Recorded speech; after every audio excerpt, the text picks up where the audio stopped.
এই হলো রমেশ। রমেশ তার দুই আদরের মেয়েকে নিয়ে বাস করত। লতিকা ও টিয়া অনেক ভালো মেয়ে ছিল। তারা সবসময় বাবাকে সাহায্য করত। বোন, তাড়াতাড়ি ভাত খেয়ে নে, ভাত খেয়ে দে, বাবার কাছে যেতে হবে খাবার নিয়ে।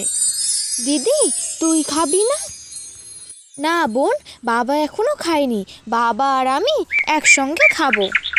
ও আচ্ছা, ঠিক আছে, দে তাহলে।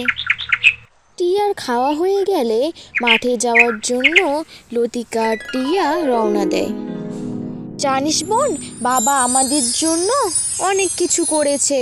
বাবা নিজে না খেয়েও আমাদের খাইয়েছে। যখন আমরা বিপদে ছিলাম আমাদের পাশে কেউ ছিল না, শুধুমাত্র বাবা ছাড়া। আমরা দুই বোন বাবাকে কোনো কষ্ট দেব না। হ্যাঁ দিদি, আমার সব মনে আছে। মা মারা যাওয়ার পর আমাদের কেউ দেখতো না, শুধুমাত্র বাবা ছিল বলে আমরা দুমুঠো সময় মতো খেতে পেরেছি। ওই তো বাবা চাষের জমিতে কাজ করছে। আবার এই কাজ করা আমার একদম ভালো লাগে না দিদি। এরপর থেকে আমরা জমিতে চাষ করব, বাবাকে কোনো কাজ করতে দেব না। বাবা, কাজ হয়ে গেছে, চলে এসো, তোমার জন্য খাবার নিয়ে এসেছি। আরে মা, এখনো কাজ হয়নি, তোরা দুজন ছায়ায় বস, আমি এক্ষুনি যাচ্ছি। বাবা, তোমাকে কাজ করতে হবে না, তুমি ছায়ায় বসো, আমি আর বোন মিলে কাজটা সেরে ফেলছি। না রে মা, এইটুকু কাজ আমি একাই করে ফেলবো, তোরা গিয়ে ছায়ায় বস। তারপর লতিকা ও টিয়া গিয়ে ছায়ায় বসে। কিরে রমেশ, কি করছিস? কাজ কত দূর হলো তোর? হয়ে গেছে বুড়িমা, আর একটুখানি বাকি আছে। তা বেশ বেশ, তা এ দুটো তোর মেয়ে নাকি? হ্যাঁ মাসিমা, এই দুটো আমার মেয়ে, লতিকা ও টিয়া। তা তুই এই দুটো মেয়ের জন্য তুই আবার বিয়ে করতে চাসনি? এই মেয়েরা, তোরা দেখতে পাচ্ছিস না তোর বাবা অনেক কষ্ট করছে, তোরা ওখানে বসে আছিস? রমেশ, তোর মেয়ে দুটোর জন্য তুই তোর জীবনটা শেষ করে দিলি। তোর মেয়েরা তো তোর কষ্ট কিছুই বোঝে না। সীমা, এমন কথা বলবেন না, আমার দুই মেয়ে খুব ভালো মেয়ে। এ তো আমি দেখতেই পাচ্ছি রমেশ।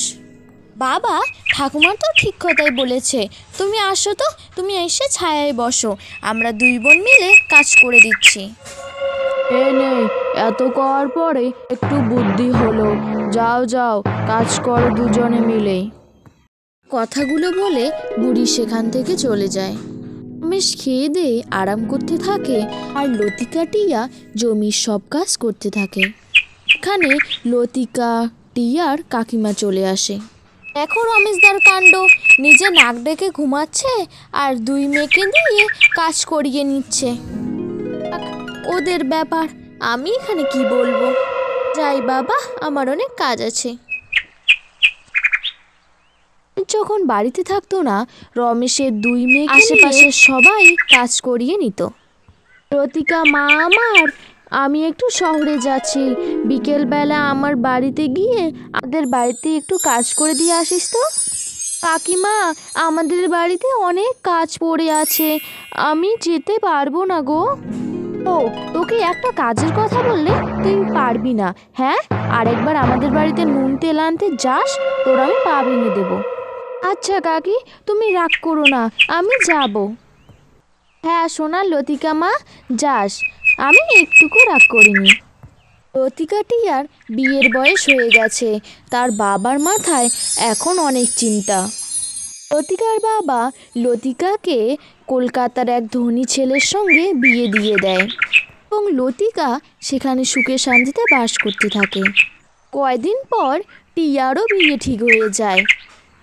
বাবা, লতিকাদের বিয়ে হয়ে গেছে, আমিও যদি তোমাকে ছেড়ে চলে যাই, তোমাকে সময় মতো ওষুধ কে দেবে বলো তো? তোমাকে খাবার করে কে দেবে?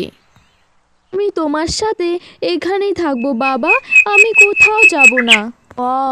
এ কথা বললে হয় বলতো? তোর তো কয়দিন পরে বিয়ে হয়ে যাবে। এরা তো বাপের বাড়িতে সারা জীবন থাকতে পারে না মা। তারপর রমেশ ও টিয়া দুজনে কাঁদতে থাকে। দেখে রমেশের জামাই বলতে থাকে, বাবা, টিয়া এখানে থাকতে চাইলে আমিও এখানে থাকতে রাজি আছি। আমারও মা বাবা কেউ নেই, আমি না হয় আপনার ছেলে হয়ে এখানেই থেকে যাব। এ কথা শুনে রমেশ ও টিয়া খুশি হয়ে যায়।